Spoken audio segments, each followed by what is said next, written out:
Earlier, nag-usap kami nung anak ko. And na biglang pumasok sa Yun. isip ko yung iron, the word iron.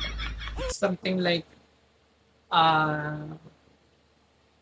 yung bang para bang sa lahat na hindi mo ina-expect, ayun pa yung nangyayari. So I call it irony of irons. Kasi itong anak ko, hindi kami nag-usap. Actually, lagi kaming nagbabangayan by words or by lahat na hindi niya ako pinapansin. Minsan hindi ko siya pinapansin. Pero lately, lahat ng mga kapatid niya, hindi ko nakakausap. Siya lang ako makakausap sa akin. Kaya, although maganda naman yung naging takbo ng usapan namin. Kasi,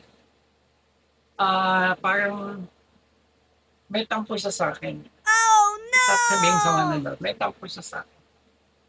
Ayoko man actually, hindi ako nagalit sa mga anak. Siguro, may tampo, pero hindi ako nagalit. Kasi katulad ko, pag nagalit ako, kasalanan nila yon. Magkakaroon sila ng kasalanan sa Diyos kasi ginalit nila yung magulang nila. So, I don't consider what has happened or transpired between us, mga anak ko, na galit ako. Sa akin, nagtampo ako, pero hindi ako galit. So, recently nga, medyo nagtampuhan din kami ng iba.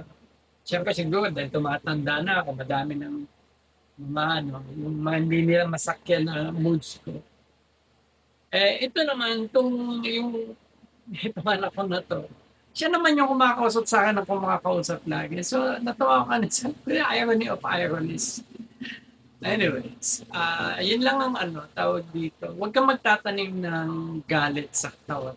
Una, hindi maganda yun para sa health mo. Pangalawa, hindi maganda yun sa paningin ng Panginoon.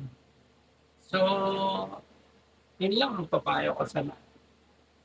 Sabi nga sa Bible, be angry and sin not. Balik ang magalit, pero huwag kang magkaroon ng kasalanan. And meron pa isa yung, para naman yun sa, especially sa mag-asawa.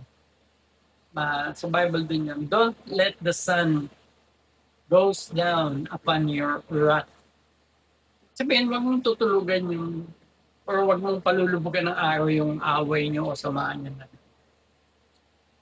Ayusin nyo agad, hanggat maaari. Yun lang.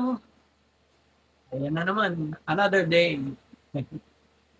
Another POV. Thank you.